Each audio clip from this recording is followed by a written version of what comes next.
Hey everybody, and welcome to Fast Fables. It's Fable Security's webinar series, and here we go for maximum impact in a really short period of time. So we're just doing a 15-minute segment.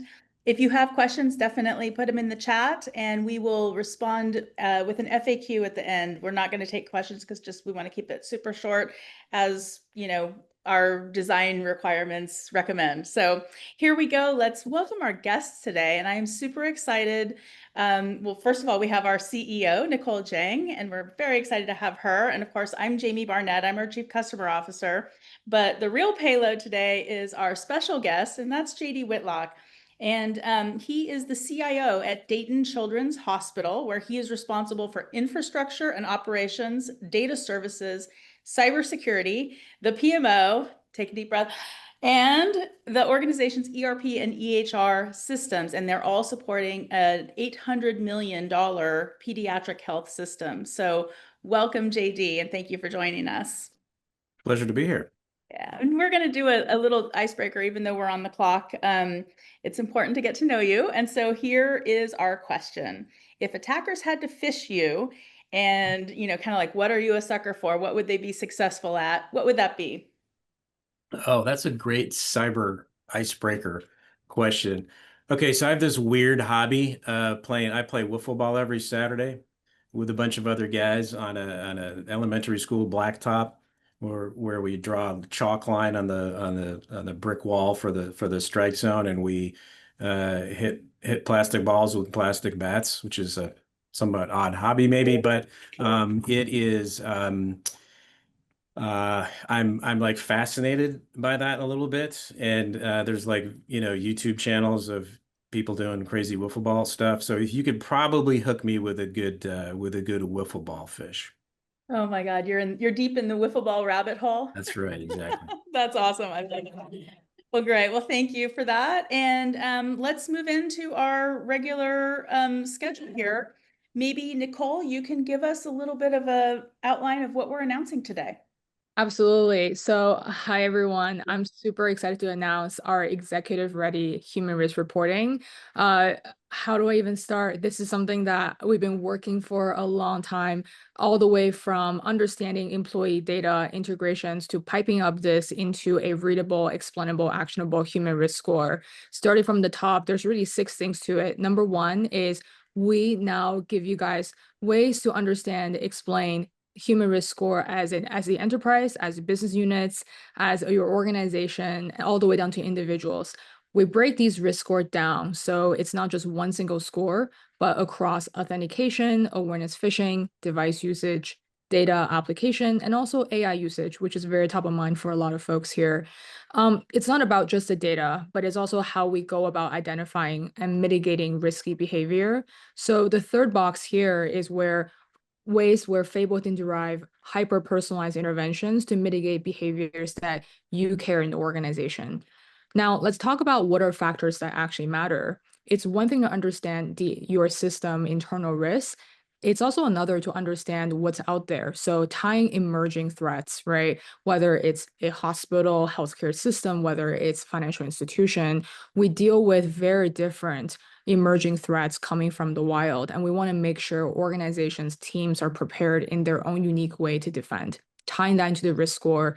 In addition to, again, today, and JD, I know you were passionate on this one, simulation numbers, right?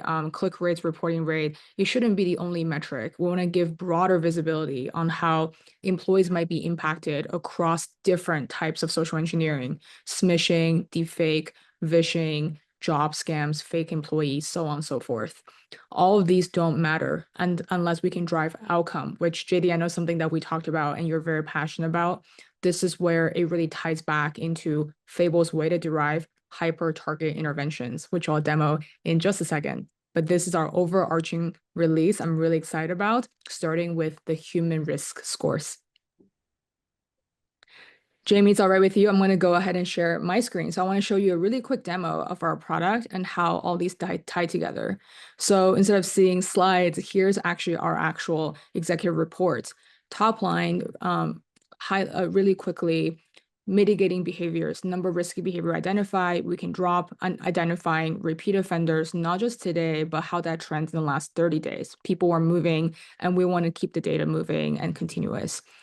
Anyone that's non-compliant to certain security usages, IT usages, we track those. And overall, we also want to give our customers the threat landscape around total risky behavior tracked, high, medium, low, which ones to mitigate, focus on, and which ones to continue and keep an eye on. Breaking these down over various departments, right? It's not just about knowing the overall, but rather which department's more impacted than other ones. Some folks, right, may have more privileged, sensitive information. They might be more top of mind for the business. We want to give that definition, but also seeing what we're doing about it. Briefing, simulation, nudges, and having these broken down by different human risk categories described before. We go even further, right? Risk aside, how do we break them down into actual employee security risks that an organization cares about, and how Fable can tie into personalized intervention? So you have the tools and control to actually drive the risks down. I can talk about this all day long, but again, we wanted to show all the different layers of human risk that we can track across authentication, again, awareness, device, data and app, AI, third party. Our hope is that using this as the starting point of the human risk dashboard, we can enable not just the awareness teams, but IT, InfoSec, GRC to really make strategic decisions for employees, which we all, I think, believe are the greatest assets to business. I'll stop right here. Jamie, back to you, and JD, I'm very curious to hear your thoughts on our product release. Great. Well, I'm interested in hearing from JD. Maybe start a little bit with some of the security metrics that you share and that you would like to share with some of this data. Sure. So the reason that we at Dayton Children has decided to transition to Fable and this human risk score away from I won't say our former vendor's name, one of the original phishing sim vendors, is that at the end of the day, we want to be able to look at more aspects of that employee's cyber risk, right? So in healthcare, I mean, all industries have obviously different employees doing different things with different education levels and different access to data and all that. That's not unique to healthcare. But if we do a phishing sim or if we had an account compromise and take two example employees that any health system has, employee number one, it works in our cafeteria or works in our environmental services department and cleans beds between patients. They are don't have their own PC. They are barely in their corporate email, and their risk if their account was compromised is really pretty low. Contrast that with a quality improvement nurse who has their entire inbox is full of spreadsheets of protected health information as just part of what they do. And if we have a business email compromise there, there's a reportable HIPAA breach right there, right? Sitting in their inbox. It would take the bad guys, 5 minutes to get into that stuff. And then we have to be on we refer to it the wall of shame of the reportable on Health and Human Services, dashboard. And there's Dayton Children's, on there because of a simple business email compromise. And so understanding those different risk profiles based on email behavior, based on access to PHI and DLP and all these different aspects, more than just who failed their phishing sim, is vitally important. And we like the way that the Fable presents that data. We think it's a much richer data environment as we talk through, what our HR policies about how we're handling all this. We talk to our executive team. We talk to our, board about our overall risk profile. One thing I'm looking forward to, one thing I try to do with our board is talk about actual benchmarkable things that we can show. These are, the cybersecurity performance goals that are healthcare specific that the government tells us we need to do. How are we doing compared to other health systems like us? Here's our Epic security score. How are we doing to other health systems on Epic. Here's our Microsoft security score. How are we doing to others? And of course, Fable is a relatively early stage, so we don't have lots of other health systems on there yet. I hope we do soon, so we can then benchmark some of that data, against how we're doing for our overall human risk score, and then just helping us understand where are those higher risk employees, what are they doing, what do we need a cyber policy intervention, do we need additional training, or what do we need to do to address the higher areas of vulnerability. Amazing. Go ahead, Nicole. Yeah, I was gonna say, JD, one thing I know we talked about too is you also have a nimble team. They're doing a lot. They're covering a lot of people, a lot of workers. And so being able to do a lot more with less and making sure that you guys have that information available to act quickly on the riskiest population. That's something we really want the data to speak and help drive more efficiency and do more. Yes, absolutely. And I was just going to say you answered like 3 of my next questions. So very efficient. Thank you. Tell me a little bit, if you would, about kind of where you want to see this go in the future. So you talked a little bit about being able to benchmark, maybe assisting with some decision making around policy changes. What else? What do you want to see?